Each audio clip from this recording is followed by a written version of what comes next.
Shalom, meus queridos irmãos. Eu sou o pastor Alexandre Dutra e esse é o nosso devocional online. Hoje vamos falar sobre a primeira multiplicação dos peixes e dos pães no Evangelho de Marcos. E para isso, eu convido você a abrir a sua Bíblia lá no Evangelho de Marcos, capítulo 6, versículo 30 a 32, os versos iniciais, e abra sua mente, seu coração, receba mais uma porção da palavra de Deus. Vamos ler, né? Primeiramente, esses versículos iniciais e depois vamos expor aqui essa passagem tão maravilhosa que fala desse milagre baseado na compaixão de Jesus pelas pessoas. Diz assim o texto bíblico: E os apóstolos ajuntaram-se a Jesus e contaram-lhe tudo quanto o que tinham feito, como o que tinham ensinado. E ele disse-lhes: Vinde vós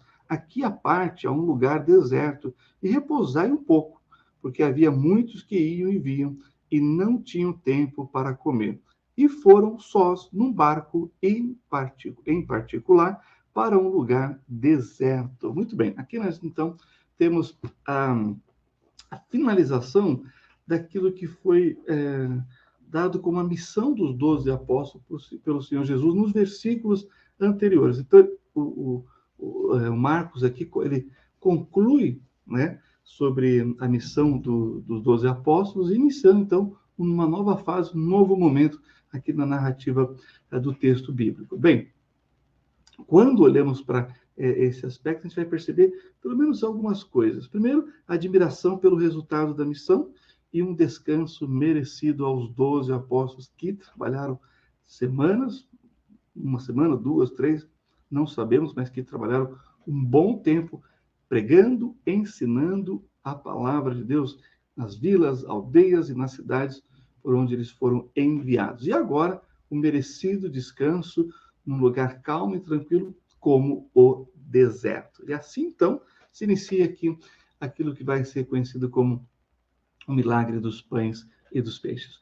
Vamos orar por esse momento em expormos a palavra de Deus. Pai, obrigado por esse tempo, pelo dom da vida e pela oportunidade de lermos, entendermos e aplicarmos a tua palavra em nossas vidas e em nossos corações. Guia-nos e dá-nos a tua direção, é o que eu te peço, em nome do Senhor Jesus, o Messias de Israel, Salvador do mundo. Amém. Muito bem, já na sequência, então, né, o texto não nos dá a ideia de quanto tempo eles ficaram a sós, porque, olha só, e parece que não foi muito tempo, porque, olha só, o que diz aqui, os versículos 33 e 34, que revela a compaixão do Senhor Jesus pelas pessoas. Diz assim os versículos 33 e 34, vou estar lendo aqui o texto bíblico. E a multidão viu-os partir, e muitos o conheceram, e correram para lá a pé, de todas as cidades, e ali chegaram primeiro do que eles, e aproximavam-se dele. E Jesus, saindo, viu uma grande multidão e teve compaixão deles, porque eram como ovelhas que não têm pastor, e começou a ensinar-lhes muitas coisas. Bom, aqui nós temos justamente uma preocupação do Senhor Jesus pelas pessoas, né? E o que é curioso aqui é que as pessoas sabiam quem eles eram, sabiam quem era Jesus e agora sabiam quem eram os seus apóstolos, tanto que os identificaram e viram, perceberam para que direção eles estavam indo e, olha, deram a volta, correram, se apressaram para chegar primeiro, para poder, então, ter um tempo ali com o Senhor Jesus e ouvir o que ele tinha a dizer, a ensinar, o que ele faria diante daquelas pessoas que foram buscá-lo, que foram estar com ele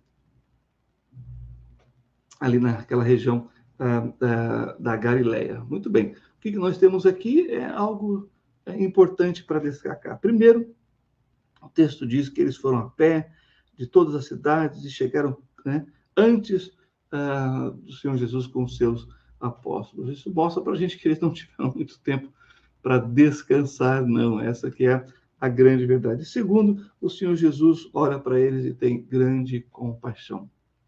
É a compaixão que nos impulsiona a fazer algo.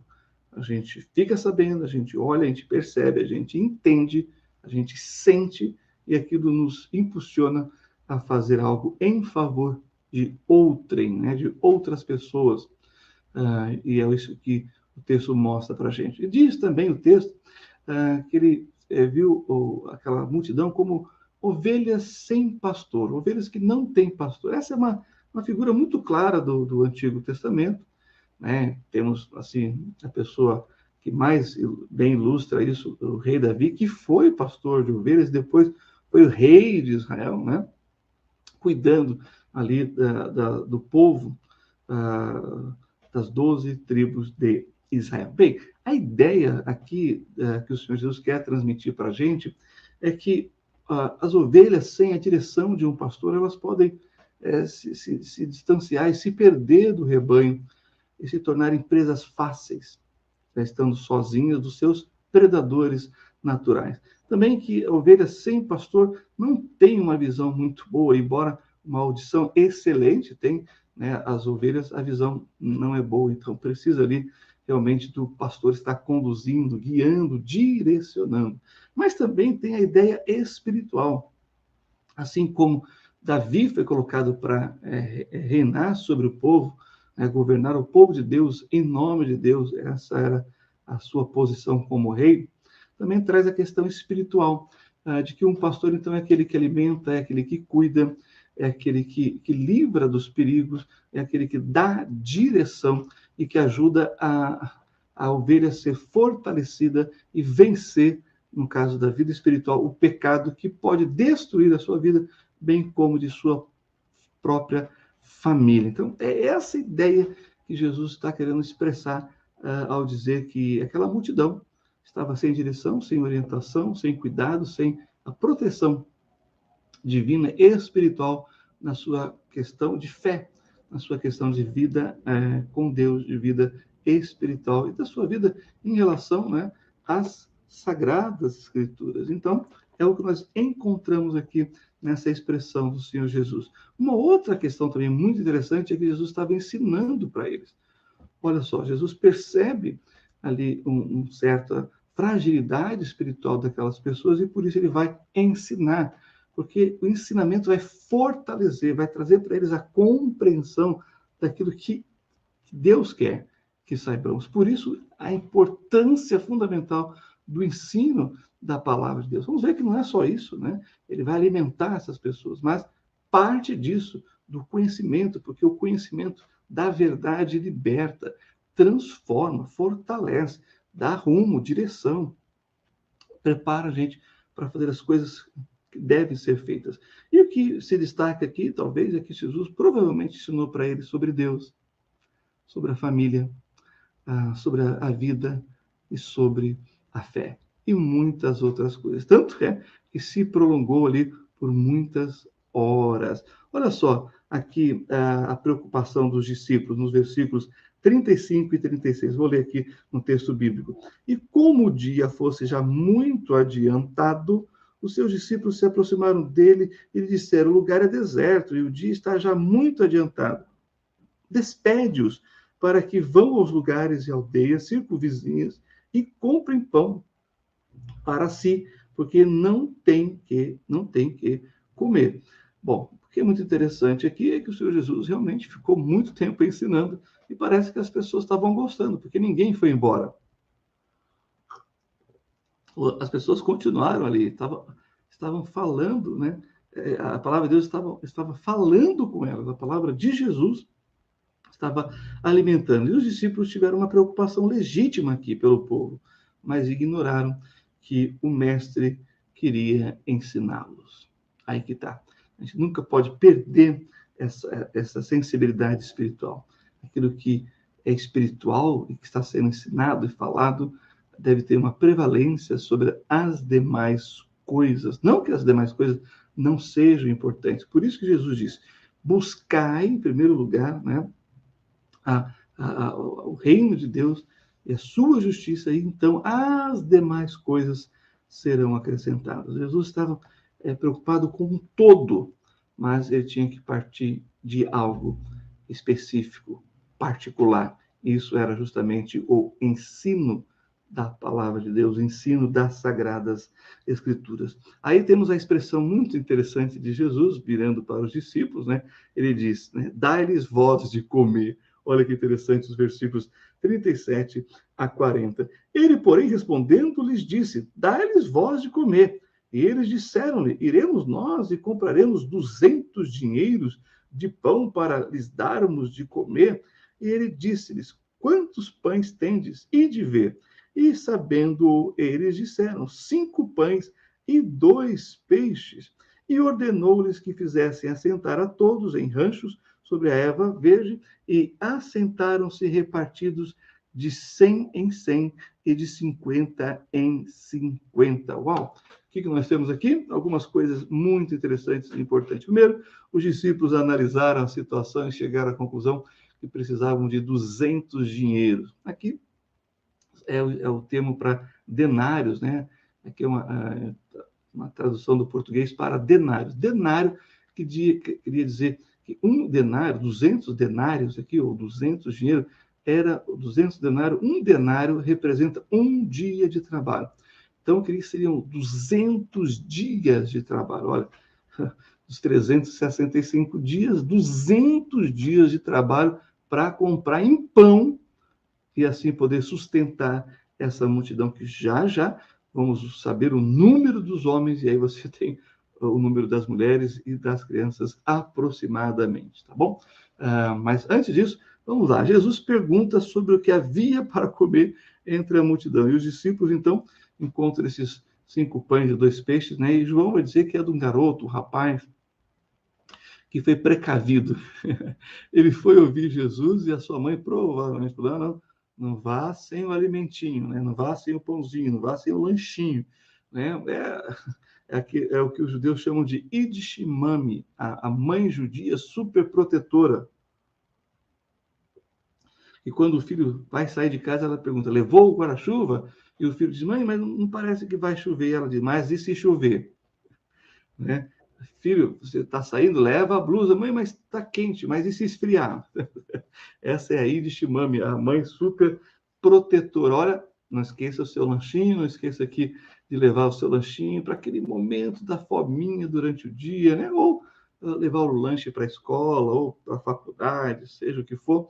A Yiddish Mami, a mãe super protetora, pensa em tudo em favor do seu filho, né? Então, essa Yiddish Mami aqui entra na história, porque nós temos um rapaz que tinha o seu lanchinho. Claro que o lanchinho era para ele, mas numa situação maravilhosa de uma multidão e os discípulos procurando pão, logo o rapaz, né, se apresenta, ou foi encontrado ali, e ele cede de uma forma, assim, o texto não diz, mas provavelmente de uma forma muito gentil, porque quem está pedindo?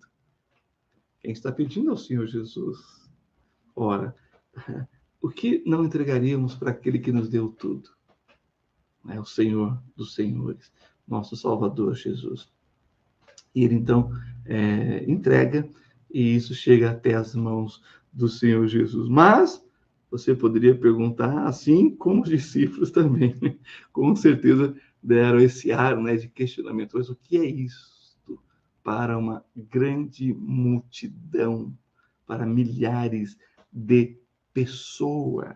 O que o pouco pode fazer de diferença na vida de uma multidão como essa? É o que o Senhor Jesus vai ensinar para os discípulos. O pouco nas mãos de Deus é muito, mas o muito nas mãos daquele que não teme a Deus, que é egoísta, é pouco. Porque o homem é insaciável nas suas vontades, nos seus desejos, nas suas buscas pelas coisas. Isso é muito triste, mas é a realidade. É o pecado batalhando em nosso coração. Por isso, Jesus diz, dê o que você tem, mesmo que seja pouco, para que ele possa multiplicar e fartar a todos que precisam. É a ideia do compartilhar, é a bênção do repartir, é a bênção do dividir, né, o pão uns com os outros. É uma grande lição isso, que o Senhor Jesus está dando para os discípulos e, claro, para a multidão que está percebendo as coisas, né? Não tem como esconder. Depois de horas a fio ouvindo, aprendendo, a fome bate, né? E aí, então, agora temos um momento singular na história dos discípulos e dessa multidão, que é a multiplicação dos pães. Olha só o que o texto diz para a gente no versículo 41, o Senhor dá graças ao que tem. Versículo 41 diz assim: e tomando ele os 5 pães e os 2 peixes, levantou os olhos ao céu, abençoou e partiu os pães, e deu-os aos seus discípulos para que os pusessem diante deles, e repartiu os 2 peixes por todos. Bom, vocês lembram que temos ali uma multidão de grupos de 100 pessoas, de 50 pessoas, e, é claro, quando se faz grupos assim, os homens ficam em seus grupos, as mulheres, as crianças em outros grupos. Então, essa é a cultura bíblica da época, né? Sempre separar os homens num lugar, as mulheres no outro, e assim era feita a distribuição, foi feita a distribuição dessa multidão aqui. Mas temos alguma coisa interessante. Primeiro, que o Senhor Jesus agradece o que tem. Primeira lição aqui é gratidão pelo que tem. Pode não ser muito, pode até ser pouco, mas se você tem, seja agradecido a Deus. Ele ora ao céu, e ora ao Pai Celestial.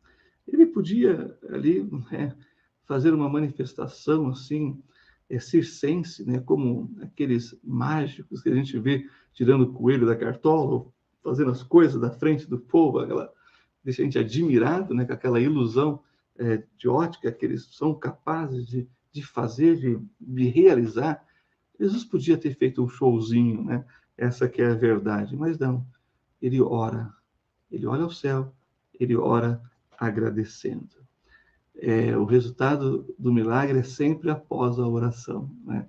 A gente ora pelo milagre e depois que o milagre acontece, a gente ora agradecendo. Então, em tudo nós temos ali o princípio da oração, que implica em pedir, é claro, mas, sobretudo, agradecer pelo que Deus faz, pelo que Deus já fez, pelo que Deus está fazendo e ainda pelo que Deus fará nas nossas vidas. E aí você, então, tem o milagre da multiplicação, nos versículos 42 a 44, e diz: e todos comeram e ficaram fartos, e levantaram 12 cestos cheios de pedaços de pão e de peixe.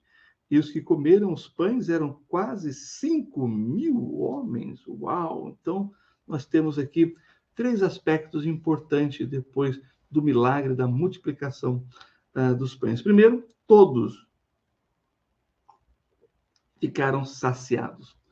Comeram à vontade até se fartarem.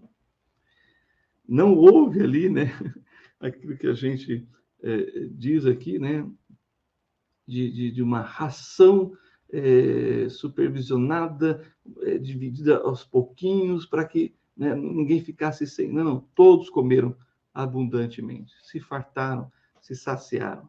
Não foi, como diz na linguagem popular, miguelado o alimento. Não, foi distribuído à vontade, para que todos pudessem comer o quanto precisassem. Essa é a primeira coisa que temos que destacar. Segundo, sobraram de forma milagrosa, né, 12 cestos, talvez um para cada um dos apóstolos, para ser ali de uma forma bem icônica essa imagem de 12 cestos, 12 apóstolos, para que nenhum deles pudessem duvidar jamais do poder de Jesus, que realiza milagres, que sacia espiritualmente as pessoas, mas também farta a sua necessidade básica do alimento. Essa é uma preocupação nossa, estender a mão ao necessitado, saciar o faminto. Isso recebemos do Senhor Jesus, isso faz parte da Igreja de Cristo, cuidar das pessoas necessitadas, verdadeiramente necessitadas, né? Como os órfãos, as viúvas, os carentes, e que congregam, como diz o texto bíblico. Devemos cuidar primeiramente dos domésticos da fé, dos nossos irmãos. Nós devemos nos importar, nos preocupar com eles, antes mesmo de estendermos a mão para as pessoas de fora.